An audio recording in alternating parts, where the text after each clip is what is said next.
Okay, so let me guess. You train like 6, 7 times per week. You train very hard and take your sets very seriously. And it's been a few months, and you don't see any progress या फिर बहुत कम progress. जितनी progress तुम्हें मिलनी चाहिए थी या जितनी progress तुम्हें you know expected थी तुम्हें उतनी progress नहीं मिली. What could be the reason? What do you think? According to me, the main reason is your diet. Like if you're lifting this much amount and still you're not getting any results, तो तुम्हारी diet ही mainly तुम्हारी problem हो सकती है. Look, अगर तुम बहुत ज़्यादा ट्रेन कर रहे हो, लाइक यू ओवर ट्रेन, तो हो सकता है तुम्हें नेगेटिव इफेक्ट्स हो. मैंने अपनी किसी दूसरी वीडियो में इस चीज़ के बारे में बात की थी. बट तुम्हें कुछ तो रिजल्ट मिलेगा. बट अगर तुम्हारी डाइट सही नहीं है ना, you'll almost stay the same. And by your diet I mean your typical Indian diet. If you're Indian like me, तो इस चीज़ में कोई वो नहीं है कि इंडियन डाइट में काफ़ी चीज़ों की कमी है and we need to address that. अब देखो, अगर तुम मेरी मानो तो according to me Indian diet is not the problem. Trust me, it's not. हमारी इंडियन डाइट में काफ़ी अच्छी चीज़ें हैं. अगर तुम थोड़ा दिमाग लगा के चीज़ें करो तो काफ़ी अच्छी चीज़ें हैं. दाल, रोटी, तुम्हारी सब्जियाँ, तुम्हारे चावल, दही, पनीर, जो भी है, these are really good sources of carbohydrates and proteins. But problem ये है, इनका इनका स्ट्रक्चर बेकार है. समझ रहे हो? टिपिकल इंडियन डाइट का स्ट्रक्चर बेकार है. एक टिपिकल इंडियन डाइट तुम्हें बैलेंस्ड न्यूट्रिशन नहीं देती. हो सकता है एक तरफ तुम्हारे कार्ब ज़्यादा हों, और मेनली यही होता है इंडियन डाइट में, कार्ब ज़्यादा होते हैं. और ज़्यादा कार्ब से मेरा मतलब है अगर तुम रोटी, राइस, पटेटोज, मतलब आलू की सब्जी और पोहा, इडली, इन सब चीज़ों में अगर तुम नोटिस करो तो कार्ब्स की अमाउंट बहुत ज़्यादा है, बहुत ज़्यादा. और अगर इनके साथ थोड़ा बहुत प्रोटीन है भी तो वो इतना कम होता है कि इट्स ऑलमोस्ट नेग्लिजिबल. मतलब इतना कम प्रोटीन इतने कार्बोहाइड्रेट्स के साथ it will not make any difference. तो अब सबसे बड़ी दिक्कत क्या है? सबसे बड़ी दिक्कत मेरे हिसाब से है प्रोटीन की कमी. Protein is not the problem. Protein की कमी is the problem. If you are trying to build like muscle and you trying to get strong, protein एक ऑप्शनल चीज नहीं है. Protein is literally the building block of your body. You need protein. And if you don't get any, तो तुम कितना ही lift कर लो, तुम कितना ही मतलब कर लो, कुछ भी कर लो, तुम्हारी इतनी अच्छी डाइट, तुम्हारी इतनी अच्छी फिजिक बन नहीं पाएगी. और ये मैंने अपनी शायद मैंने प्रीवियसली एक वीडियो बनाई थी, उसके अंदर भी मैंने डाइट की बात की थी, how your diet is really important. But या इस वीडियो में मैं थोड़ा प्रोटीन की तरफ ज़्यादा एम्फेसिस कर रहा हूँ. जैसे इंडियन डाइट में प्रोटीन की काफ़ी कमी है. और one of the most like the worst myth is dal is equals to protein. Dal is not a good source of protein. Dal is a good, very, very good source of carbohydrates, but it is not a good source of protein. Please, हाथ जुड़वा लो मेरे. पर दाल protein समझ के कभी मत खाना. अगर तुम दाल चावल को साथ में खाते हो तो आई नो उसकी अमीनो प्रोफाइल पूरी हो जाती है, उसमें सारे अमीनो एसिड्स होते हैं जो उसे एक कंप्लीट प्रोटीन बनाते हैं. I no it. दाल में कुछ अमाउंट में प्रोटीन है, चावल में भी. But the fact that carbs इतने ज़्यादा हैं उस मील में कि वो प्रोटीन कम लगता है. मैं ये नहीं कह रहा वो प्रोटीन नहीं है, बट तुम्हें अपना प्रोटीन पूरा करने के लिए तुम्हें पता है तुम्हें कितने दाल चावल खाने पड़ेंगे, और वो बहुत ज़्यादा कैलोरी सरप्लस, बहुत ज़्यादा कैलोरीज ऊपर हो जाएंगी, बहुत सारे कार्बोहाइड्रेट्स ऊपर हो जाएंगे. तो you need to stop thinking as कि मतलब you need to stop thinking dal as a protein source. And yeah that's the thing. अब द थिंग इज कि मैंने तुम्हें ये तो बता दिया कि तुम्हें क्या नहीं करना है. अब मुझे ये बताना चाहिए कि तुम्हें क्या करना है. अब अगर तुम प्रोटीन सोर्सेज की बात करो, if you are a vegetarian, ठीक है, you have pretty limited sources of good protein. Paneer paneer is a good source of protein, but paneer की ये दिक्कत है, it has a lot of calories. तो if you can get low fat protein और something like that, तो it would be really really good. मतलब अगर तुमसे कोई ओपिनियन या फिर मेरी प्रेफरेंस लोगे, it's a little bit expensive, but if you can, you should. Tofu is a really good source of protein. But yeah, tofu में दिक्कत ये है, it's not really bioavailable.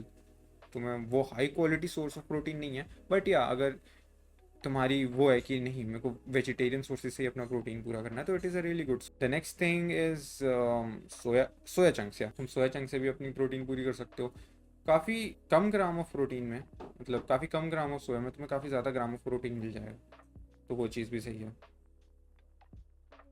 सोया की बस एक दिक्कत ये है, तुम सोया रोज़ नहीं, मतलब मेरे साथ पर्सनली ऐसा होता है कि मेरे को सोया नहीं पसंद खाना, तो मैं सोया रोज़ नहीं खा सकता। दैट अगर मैं रोज़ सोया खाने लगूँ तो it's just that I don't like it. मतलब तुम एक ऐसी चीज़ खाओ जिसे तुम रोज़ खा सकते हो। कि अगर तुम सोया रोज़ नहीं खा पा रहे, अगर तुम समझ रहे हो, अगर एक दिन छोड़ के सोया खाओगे या फिर तुमने कुछ टाइम खाया बट छोड़ दिया, तो वो तुम अपनी कंसिस्टेंसी ब्रेक करोगे। डाइट में भी कंसिस्टेंसी बहुत ज़रूरी। एंड या dairy products for a vegetarian, dairy products is a must. Whey protein and दूध दही, if you can get like a really good amount of them, please do. Dairy products are a must for every vegetarian अगर उसे ढंग से protein पूरा करना है तो। अब वीगन की बात कर लेते हैं। Okay, it's possible. If you are vegan you can completely hit your protein goals. But the thing is तुम्हें ज़्यादा एफर्ट्स डालने होंगे। तुम्हें पता होना चाहिए कि तुम्हें ज़्यादा से कैलकुलेट करना आना चाहिए। तुम्हें एवरी माइक्रो और मैक्रो न्यूट्रिएंट के बारे में पता होना चाहिए if you're vegan. The only good source of protein, I think personally, I could be wrong, I'm not a vegan and I have not researched that much into veganism and all, but according to me जो वो pea proteins and वो yeast proteins होते हैं ना, जो powder के form में आते हैं, I think those are the only good sources of protein that they have. मतलब उनको सप्लीमेंटेशन बहुत ज़्यादा करनी पड़ेगी अपनी हर एक चीज़ में।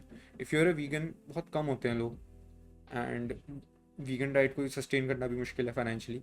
सो इफ़ अगर तुम वीगन हो तो like you need to look a lot into इट। तुम्हें पता होना चाहिए कि उनको एक्चुअली दिक्कत होती है अपना प्रोटीन पूरा करने में। And if you're somebody like non vegetarian, तो I don't think you you really have any problem other than consistency. अगर तुम नॉन वेजिटेरियन हो तो तुम चिकन खा सकते हो, तुम एग्स खा सकते हो, तुम मीट खा सकते हो, and those are pretty good sources of protein. तो एक चीज़ के बारे में मैं और बात करना चाहता हूँ, जैसे ये तुमने अपने पेरेंट्स या फिर अपने घर वालों में या फिर जो थोड़ी ओल्ड जनरेशन है उनमें नोटिस करी होगी कि if you're going to the gym just eat healthy.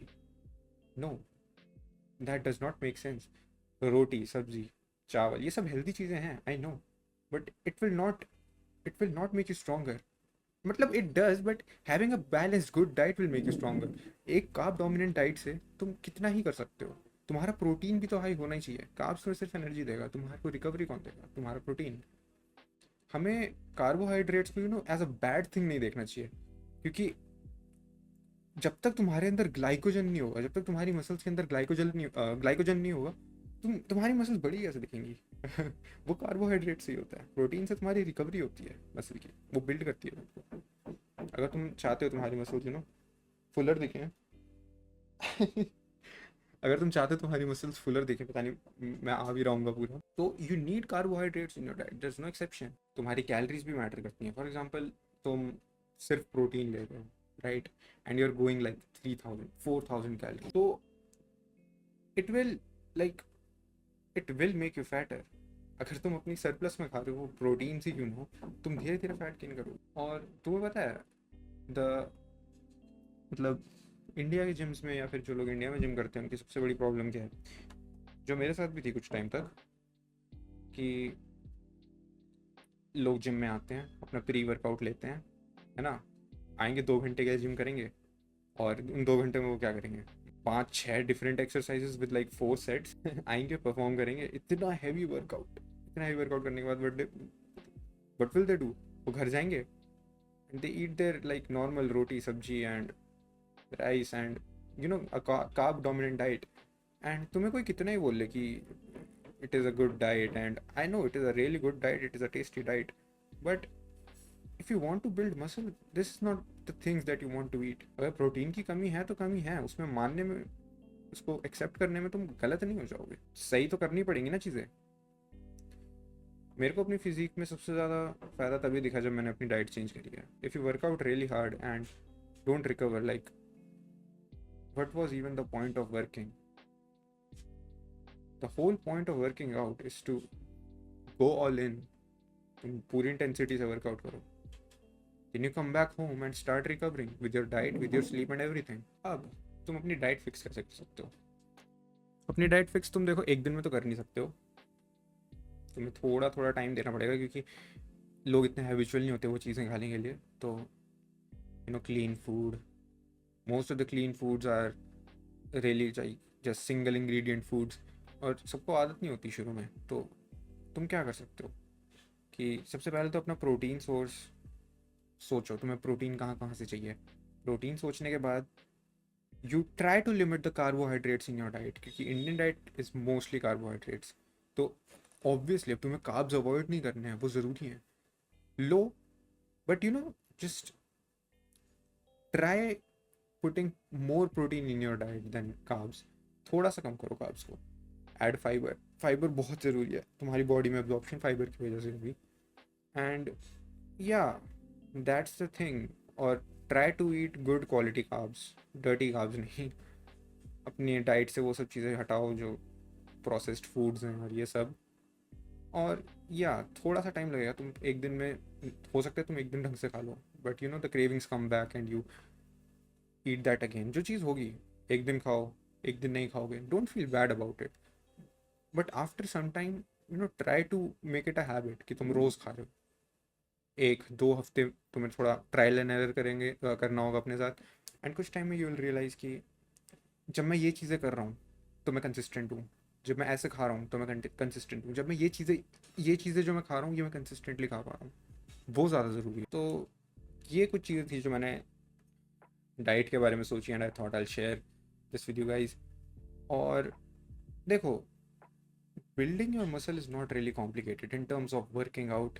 जो तुम एक्सरसाइज कर रहे हो वो इतनी कॉम्प्लिकेटेड नहीं होनी चाहिए, तुम्हारी डाइट इतनी कॉम्प्लिकेटेड नहीं होनी चाहिए, क्योंकि तुम्हें रोज़ वो चीज़ करनी है, तुम्हें कंसिस्टेंटली वो चीज़ करनी है। अगर तुम किसी भी चीज़ को कॉम्प्लिकेट करके चलोगे, किसी भी चीज़ को कॉम्प्लेक्स करके चलोगे, तो कुछ टाइम में तुम गिव अप कर ही दोगे उस चीज़ पे। तो या आई सजेस्ट कि just keep your things simple and try to do them every day. अपने वर्कआउट्स को सिंपल रखो, अपने प्रिंसिपल्स को सिंपल रखो, stick to the basics. Basic principles पे काम करो लिफ्टिंग के, एंड बेसिक प्रिंसिपल्स पे काम करो न्यूट्रिशन के। न्यूट्रिशन को इतना ओवर कॉम्प्लिकेट मत करो, try to keep things simple. मतलब जब तुम इन्हें रोज़ रोज़ रोज़ थोड़ा थोड़ा थोड़ा करके करते रहोगे, फिर साल बीतेंगे, काफ़ी साल बीतेंगे, तब तुम्हें रिजल्ट्स तो तुम्हें दिखना स्टार्ट हो जाएंगे। But it takes time to achieve your goal, your goal physique. जो तुम देखते हो लोगों को इतने मस्कुलर और श्रेडेड होते हैं, इट टुक देम टाइम। अगर वो नेचुरल हैं तो it took them a lot of time, like 5 to 6 years maybe, to get that physique. तो तुम्हें भी इतना टाइम देना पड़ेगा। एंड जब इतना टाइम हमें देना ही है, इतनी कंसिस्टेंसी के साथ हमें वो चीज़ करनी है, तो just why not make things simpler, जो तुम रोज़ कर पाओ। तुम्हें फालतू ओवर कॉम्प्लिकेट करके चीज़ें क्या फ़ायदा मिल रहा है। एक दिन कर लोगे, एक दिन नहीं करोगे, एक दिन कर लोगे, 2 दिन नहीं करोगे, तो वो वाली चीज़ है। सो या that was everything from my side. If you like the video, you know what to do. I'll see you in another one.